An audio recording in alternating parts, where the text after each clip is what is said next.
நடிகை வாணிஸ்ரீயின் அஜந்தா கொண்டை, நதியா கம்மல், நதியா வளையல், குஷ்பு ஜாக்கெட் இதெல்லாம் தமிழகத்தில் மிக பிரபலம். நடிகை வாணிஸ்ரீ தன் கூந்தல் அலங்காரத்திலும் புடவை கட்டிலும் அப்படி ஒரு நேர்த்தியை கடைபிடித்தார். 80களில் நதியா அணிந்திருந்த வளையல்களும் ஜிமிக்கிகளும் ஏகத்துக்கும் பிரபலம். குஷ்புவுக்கும் அப்படித்தான். ஆனால் நடிக்க தொடங்கி மிக பிரபலம் அடைந்து அதையடுத்து காலகட்டங்களில் எண்ணற்ற நடிகைகள் வந்து கலக்கி கொண்டிருந்த போதும் சரோஜாதேவி சோப் டப்பா என்பது கரவொலியை எழுப்பியது. அந்த அளவுக்கு நடிகை சரோஜாதேவி தன் நடிப்பாலும் தமிழ் உச்சரிப்பாலும் 2 தலைமுறை ரசிகர்களை ஈர்த்தந்தார். எம்ஜிஆர் கூட நடித்தவர்களில் எல்லோரையும் விட பொருத்தமாய் அமைந்த நடிகை சரோஜாதேவி மட்டுமே. நாடோடி மன்னன் துவங்கி அரச கட்டளை வரை சிவாஜியின் மணியான அத்தனை படங்களிலும் பாகப்பிரிவினை துவங்கி ஆலயமணி, புதிய பறவை என்று எத்தனை படங்கள். ஜெமினி கணேசன் படங்கள் கல்யாண பரிசு முதல் பணமா பாசமா வரை ஜெமினியை அண்ணா என அழைப்பார் சரோஜாதேவி. இப்படி ஒரு அடித்தளம் சரோஜாதேவி தவிர பிற நடிகைகளுக்கு கிடைக்கவில்லை. அதனால் ஏனைய நடிகைகளின் பொறாமைக்கும் உள்ளானவர். சாவித்ரி பல சிக்கல்களை தன் வாழ்வில் சந்தித்து சிரமத்திற்கு உள்ளாகி தன் முடிவுகள் பலவற்றினால் தொழிலில் பிரச்சனைகளை ஏற்படுத்தி கொண்டதால் அவரை சரோஜாதேவி ஓவர்டேக் செய்தார். சாவித்ரி, சரோஜாதேவி, தேவிகா, பத்மினி நால்வரும் தமிழ் திரையின் குறிப்பிடத்தக்க சாதனையாளர்கள். 60களை தமிழ் திரையுலகில் முழுமையாக ஆக்கிரமித்தவர் சரோஜாதேவி. அதற்கு பின்னர் இவரளவுக்கு வேறு யாருக்கும் எந்த நடிகைக்கும் மேடை கிடைத்ததில்லை. அபிநய சரஸ்வதி, கன்னடத்து கிளி. இவருக்காக 50களில் திரைப்பட சான்ஸ் தேடிய பத்மா சுப்பிரமணியத்துக்கு ஒரு ஷபாஸ் சொல்லலாம். அதனால்தான் நமக்கு ஒரு அபிநய சரஸ்வதி, கன்னடத்து பைங்கிலி கிடைத்தார் சரோஜாதேவி. 50களில் இறுதியில் இருந்து ரசிகர்களின் கனவு கன்னியாக விளங்க ஆரம்பித்தார். அன்றைய முன்னணி நட்சத்திரங்கள் அனைவருடனும் நடித்தார்.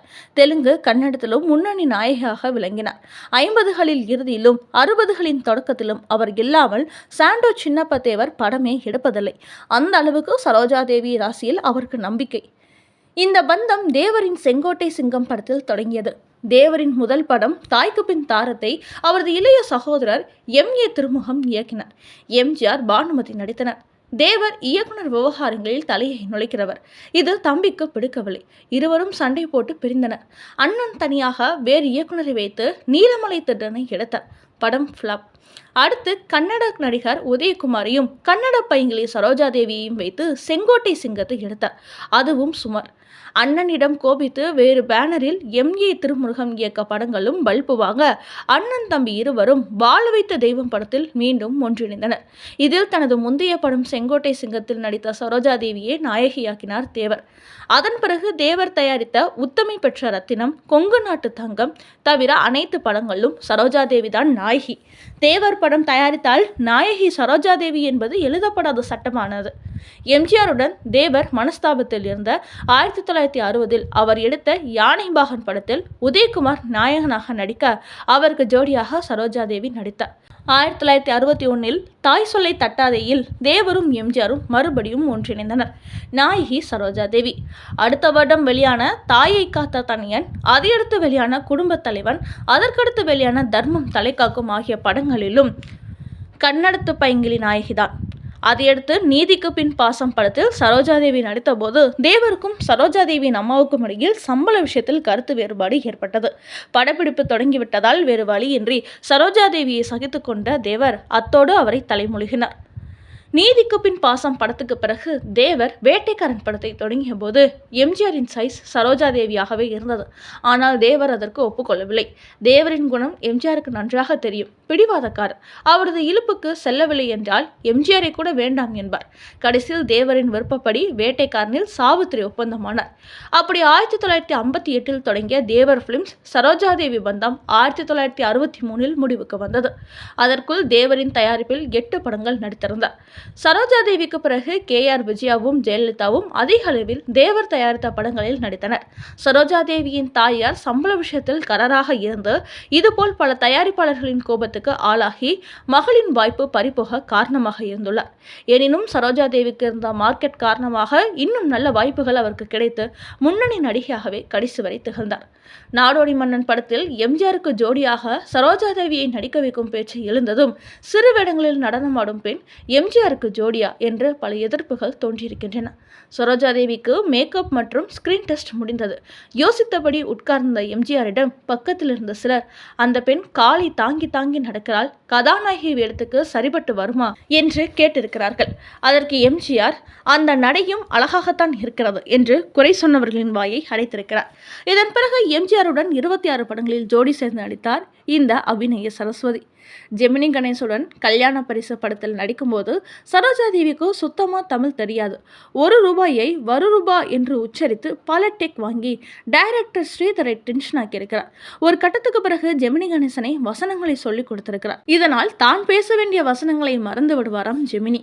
பரதநாட்டியம் தெரியாது, நாடகத்தில் நடித்த அனுபவம் கிடையாது, கவர்ச்சி காட்டவே மாட்டார் என வெள்ளித்திரையில் ஜொலிப்பதற்கு தேவையான பல விஷயங்கள் சரோஜா தேவியிடம் இல்லாத போதும் தன் உழைப்பாலும் நளினத்தாலும் மட்டுமே ஜெயித்தவர் இந்த கன்னடத்து பங்கிலி.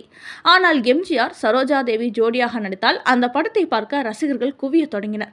அப்படி ஒரு மேஜிக் இருவரிடமும் இருந்தது. எம்ஜிஆர் சரோஜா தேவிக்கு என்று தனிப்பாடல் வைத்து விடுவார். அந்த பாடலில் அவர் நளினத்தை காட்டி ரசிகர்களை மயக்கி விடுவார்.